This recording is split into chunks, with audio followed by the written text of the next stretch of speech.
कि संसार नियम पूर्ण है। संसार ना हिंदू है, ना मुस्लिम है, ना सिख है, ना ईसाई है ना। संसार नियम पूर्ण है, उसमें मानव भी शामिल है।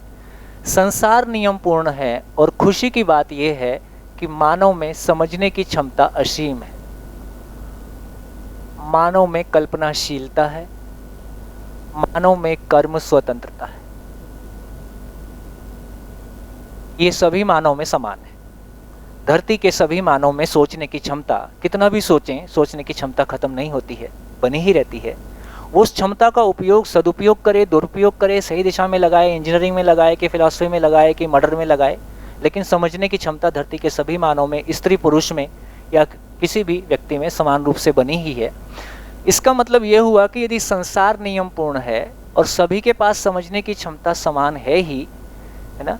समझने की योग्यता अलग बात है, समझने की मूल क्षमता अलग बात है। समझने की योग्यता हमारी अलग अलग है। हम सब ने अपनी समझने की क्षमता को जिस डायरेक्शन में लगाया है, उस डायरेक्शन में किसी की सोचने की क्षमता ज़्यादा हो गई। आप सीए हैं तो उस बारे में आप मुझसे बेहतर सोच सकते हैं, लेकिन मैं एक इंजीनियर हूँ तो मैं इंजीनियरिंग में आपसे बेहतर सोच सकता हूँ। तो इसका मतलब ये हुआ कि मूल क्षमता सबके पास समान है, कितना भी सोचो खत्म नहीं होती, इस रूप में सबके पास समान है। लेकिन उस क्षमता को जिसने जिस दिशा में प्रयोग किया है, उस दिशा में उसकी वो क्षमताएं सामान्य आदमी से बढ़ी हुई दिखाई देती हैं। ये सब वेरिएशन हम सबके पास देखने को मिलेंगे।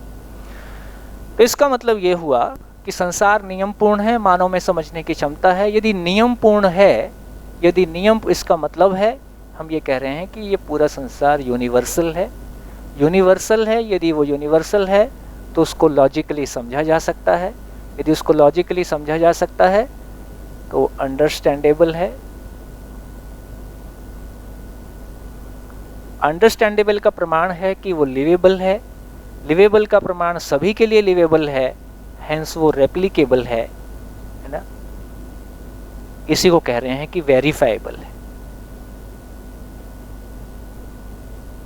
इन आधारों पे जिंदगी को क्लासरूम में लाया जा सकता है। मानव सहित ये पूरी सृष्टि अपने आप में नियमपूर्ण है। यदि वो नियमपूर्ण है तो उसको लॉजिकली समझा जा सकता है। समझने का प्रमाण है कि उसको जिया जा सकता है। यदि सभी जी सकते हैं, हेंस वेरीफाइड,